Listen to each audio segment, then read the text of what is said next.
الله أكبر الله أكبر الله أكبر الله أكبر أشهد أن لا إله إلا الله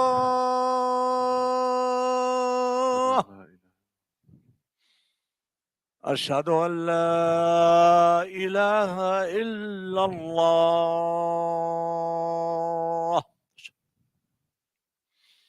أشهد أن محمد رسول الله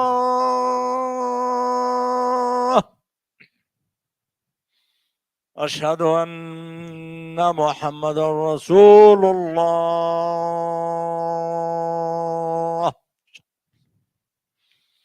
حي على الصلاة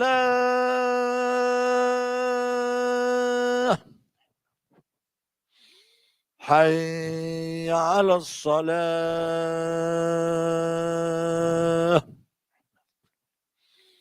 حي على الفلاح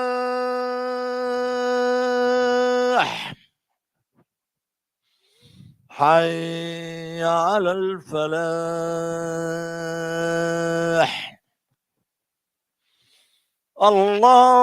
الله أكبر الله أكبر لا إله إلا الله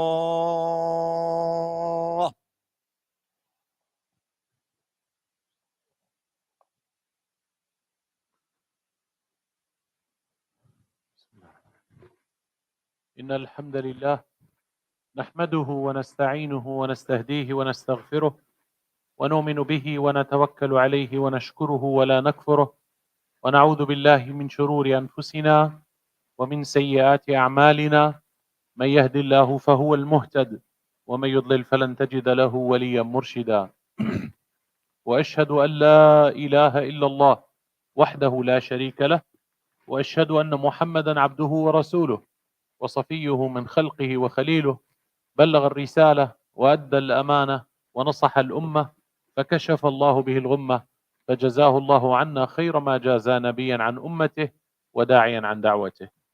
ثم ما بعد، يقول الله عز وجل في كتابه الكريم: يا أيها الذين آمنوا اتقوا الله وقولوا قولا سديدا يصلح لكم أعمالكم ويغفر لكم ذنوبكم ومن يطع الله ورسوله فقد فاز فوزا عظيما. اللهم اجعلنا من عبادك المتقين ومن عبادك الصالحين ومن عبادك الصادقين واجعلنا من ورثة جنة النعيم برحمتك يا أرحم الراحمين. اللهم آمين.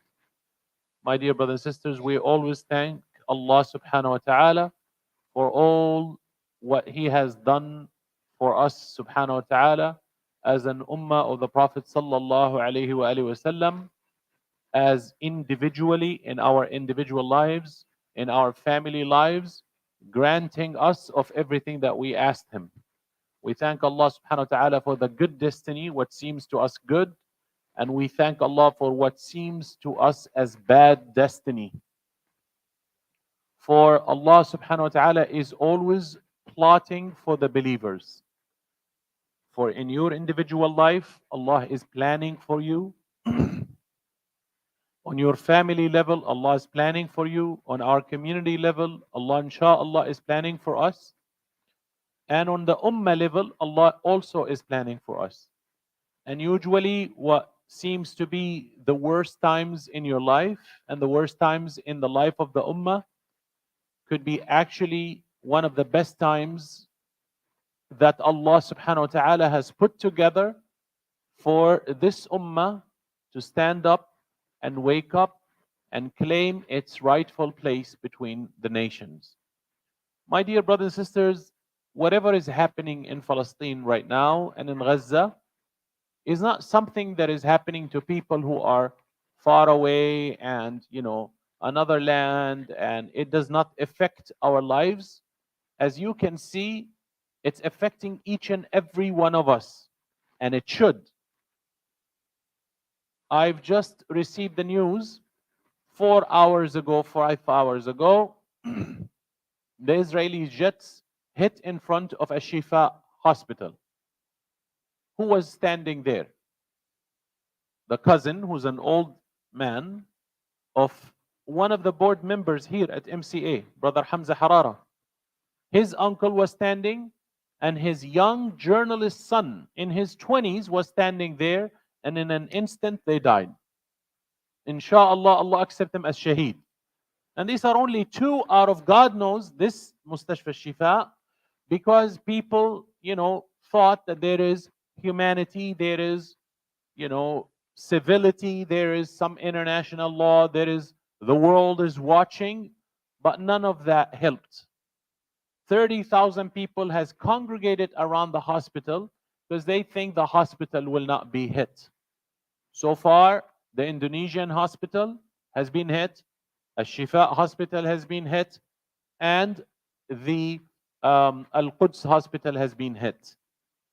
So hospitals are being hit, schools are being hit, home has been hit. And this, is very, very hurtful. My own extended family. Our family is mostly in Al-Khalil, the city of Hebron in English, and Al-Quds, the city of Jerusalem. But we have a small extended cousins that lived in Gaza, and they moved quite a long time ago. We're talking about almost 100 years ago. And one missile wiped out most. We don't even know who survived and who didn't. But we know that most of them, and of this most, 10 toddlers between age 2 and 5. So we're not talking about a conflict that affected. Yesterday I was talking to one of our community member, Brother Kamal al-Jamali. His mother, 87 years old, just by moving from the north to the south, by the time she reached to the south, she died. She couldn't take it. How can an 87 years old take that? So members of our community, and if I keep on going on, this whole khutbah will be mentioning families in our community and how their relatives have passed away. So this has hit home. But even if we had nobody from Palestine, right, it's still home for all of us. But my dear brothers and sisters, you're watching the news, and the news keep on updating and updating and updating. Just yesterday, the whole world was on its feet saying, why did you bomb the Jabalia refugee camp, where the estimates from there are saying 400 got killed, and the other estimate says 100 plus another 100 injured.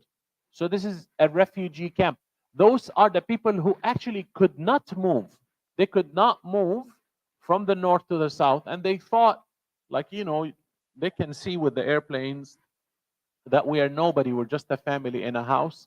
That did not help them, and they got bombed yesterday, and they got bombed again today, and the hospital got bombed again today. So what is this? Instantly right now, we are in the deepest sadness and effect and pain for our brothers and sisters. But if you look at the big picture, subhanallah, there is so much benefit. The blood of the shaheeds in Gaza is not going for nothing. No, it's not. No, it's not. I just want you to see how the whole world, tomorrow and after tomorrow, you're going to see the largest rallies in the history of mankind. All over the world, Muslim and non-Muslim, standing up and saying, enough is enough. This is hypocrisy. This is double standards. Where is this? We thought we learned the lesson. Imagine, my dear brothers and sisters, First World War, Second World War. We're talking about 77 million people died. Russia, in defense of its territory from Germany, lost 30 million people.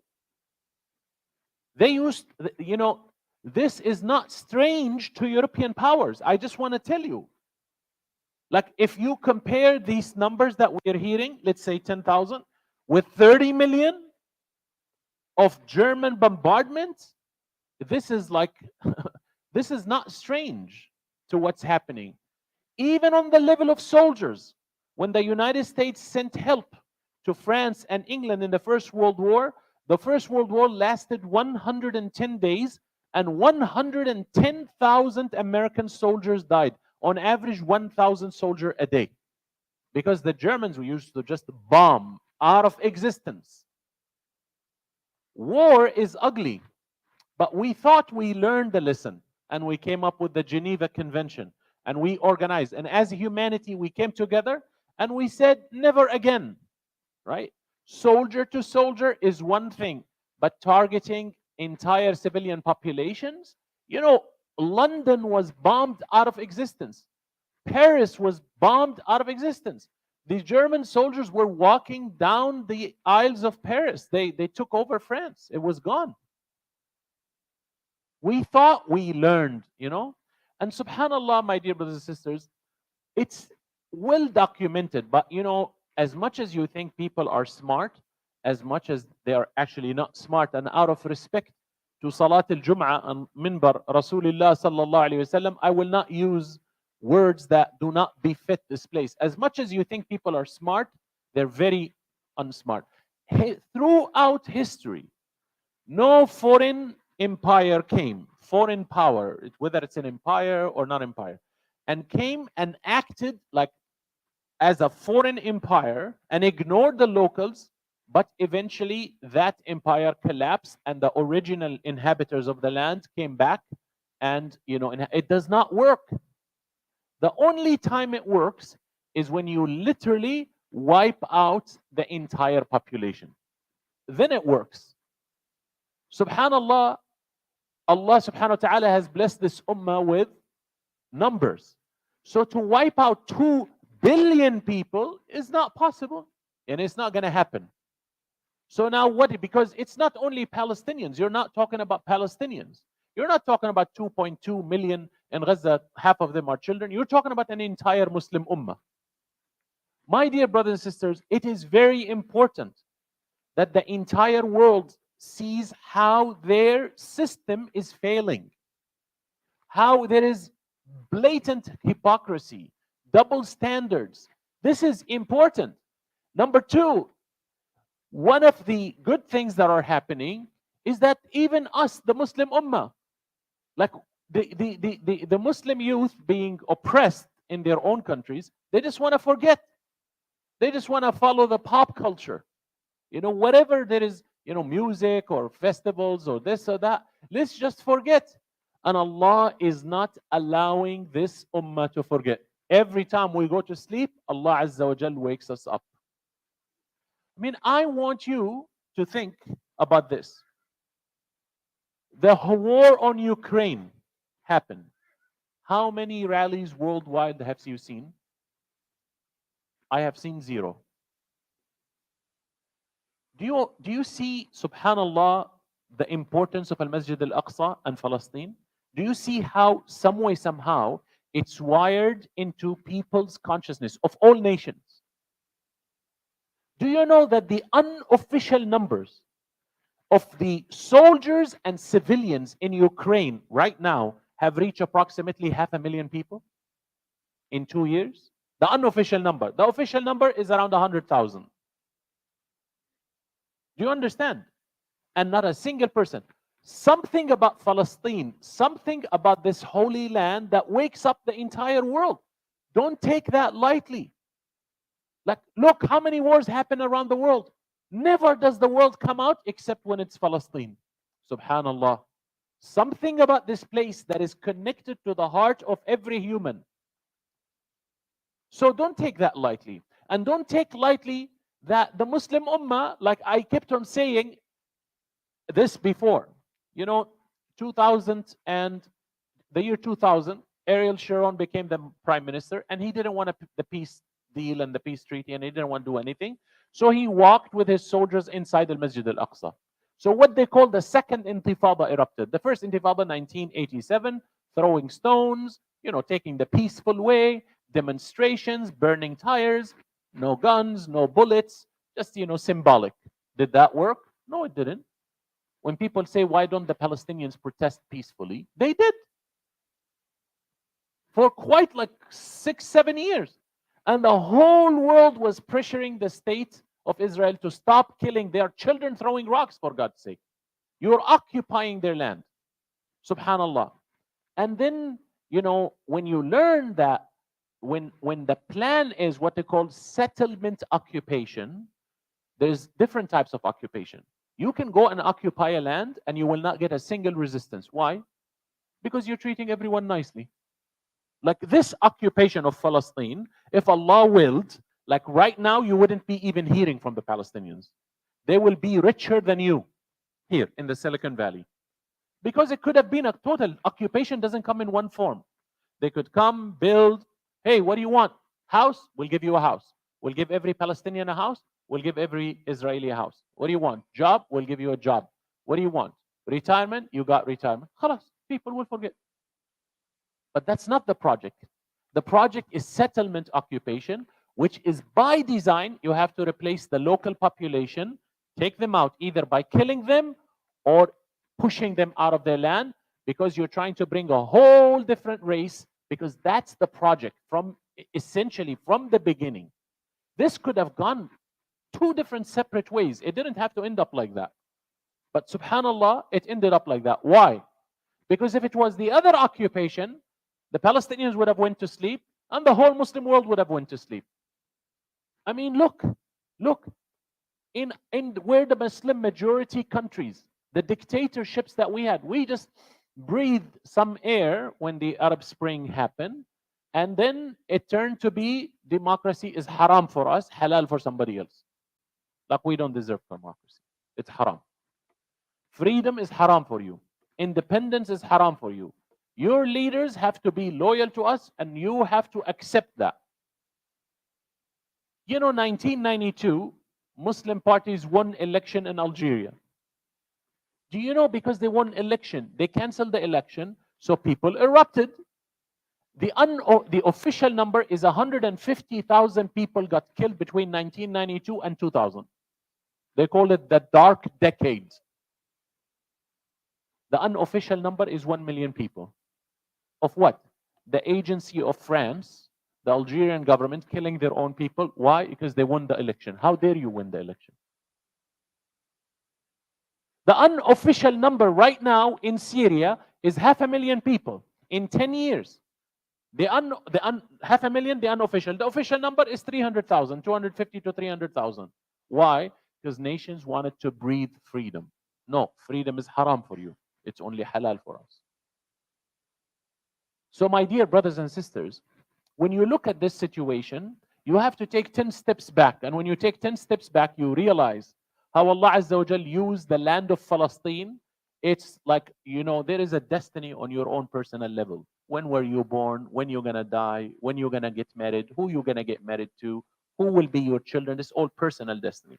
But Allah runs destiny on the level of nations. Do you know that historically, any superpower, an empire, from the dawn of history that ruled the world, ruled Palestine. So Allah Azza wa Jal will bring to Palestine any dominant power. If they're good power and if they are just, they stay. The second they go down and they become oppressive, Allah makes Palestine the reason why they're destroyed. First recorded his language, the Sumerian. The Sumerians ruled Iraq, and with it they ruled Palestine. The Akkadians came and destroyed the Sumerians. They ruled Palestine. The Assyrians came and pushed the Akkadians. They ruled Palestine.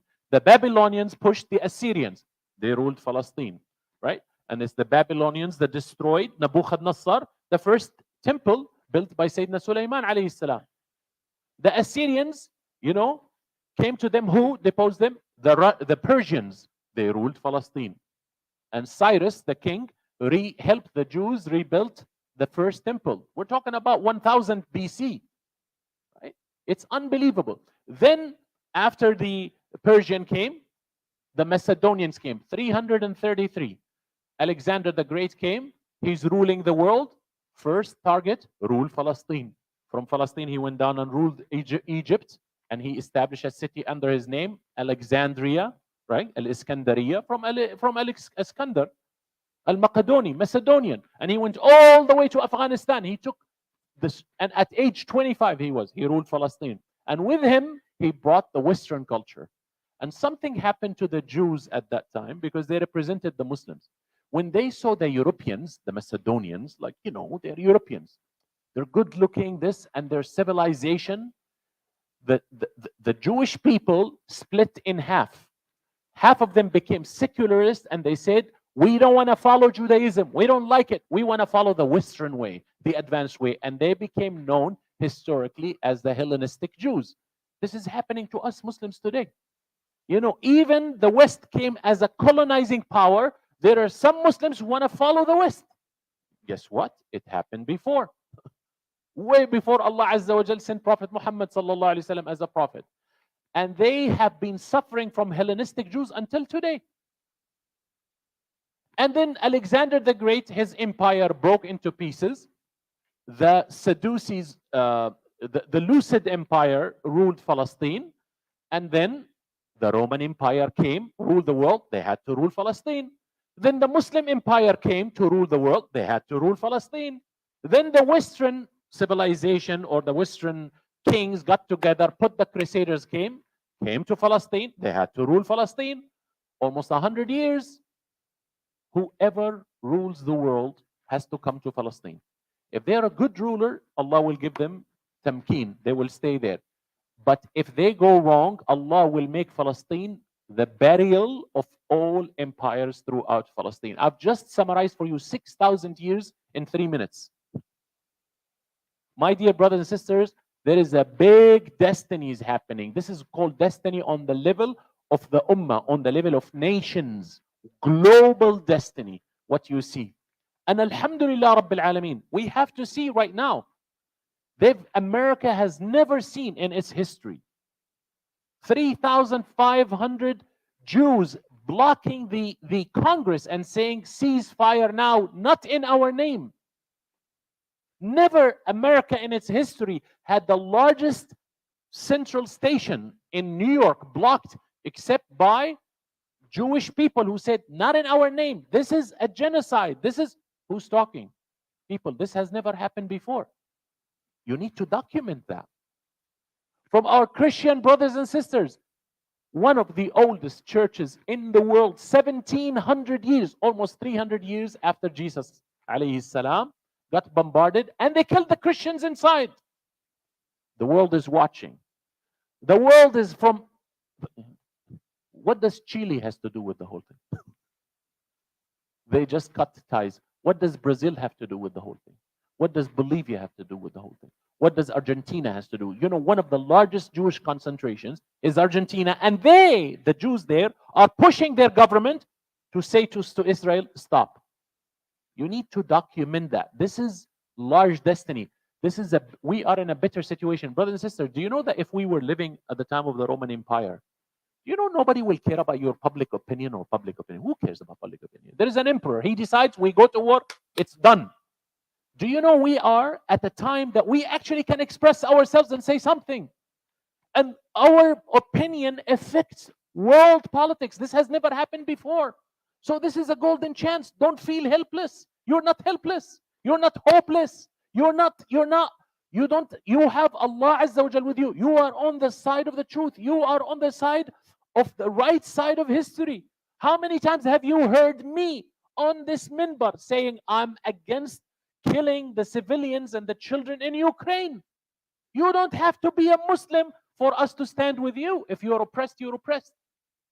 And Ukraine right now standing with the state of Israel, but still I am against killing children in Ukraine. We're not double standards. We are on the right side of history. We have so much Allah has given us. We are at a time and a place where actually your voice matters. So put this whole helplessness aside. Those people who died, they died as shaheed. May Allah Azza wa Jal accept them.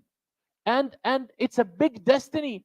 And the more the zalim, the oppressor, thinks, I am God, nobody can stop me, the more Allah will humiliate him like you've never seen before.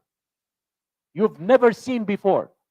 And how many stories do we have like that? Even in recent history, Zalimin, big guys, they found them in the sewer pipe hiding. Don't this what you see has two faces. The world is changing in front of our eyes. The world is standing with us. Let's celebrate that. And by the way, when you hear your friends at work and this, they're saying statements that dishearten you, know that this is your chance to explain things to them. Don't be angry. Don't do something foolish.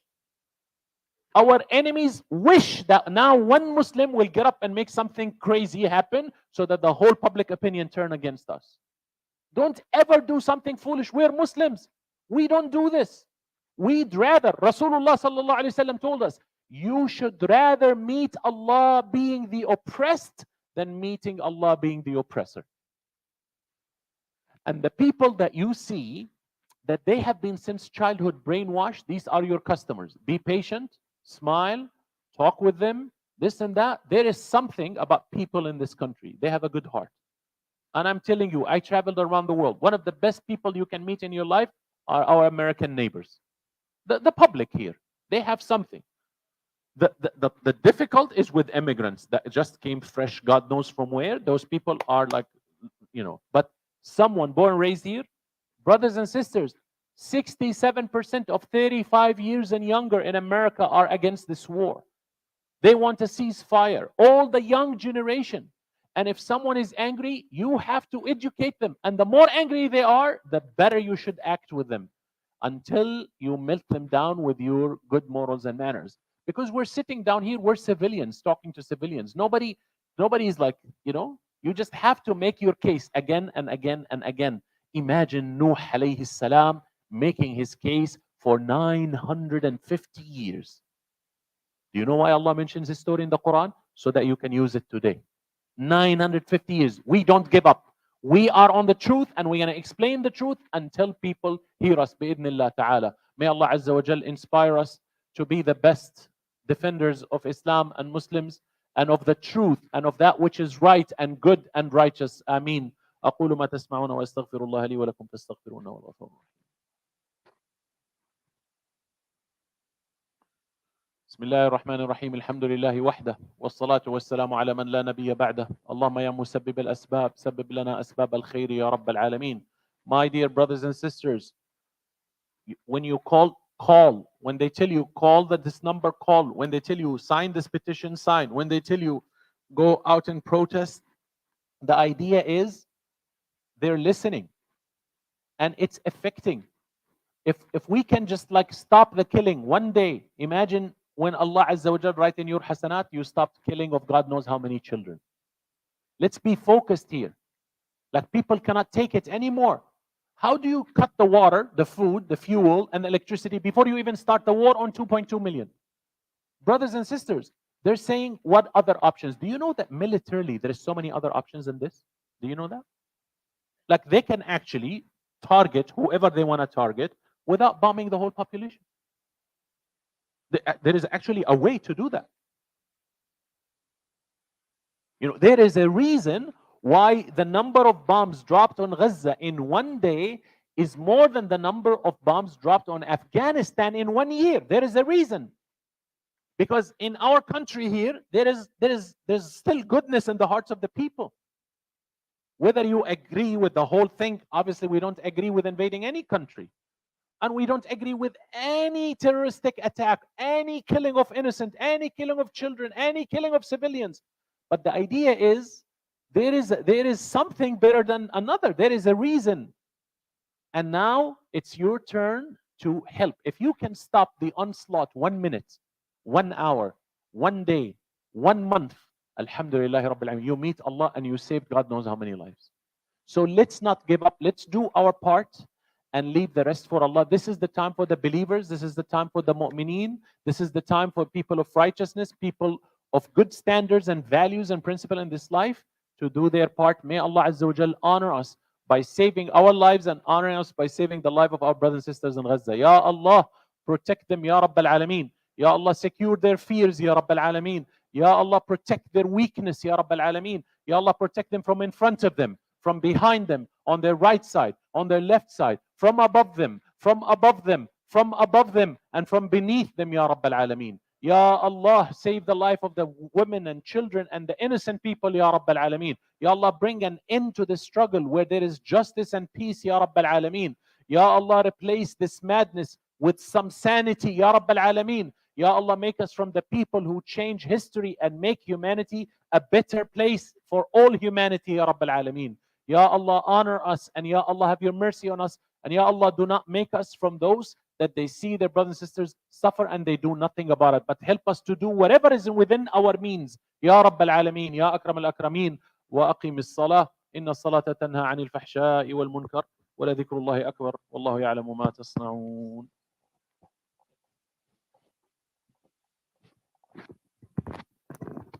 الله أكبر الله أكبر. أشهد أن لا إله إلا الله. أشهد أن محمد رسول الله. حي على الصلاة حي على الفلاح.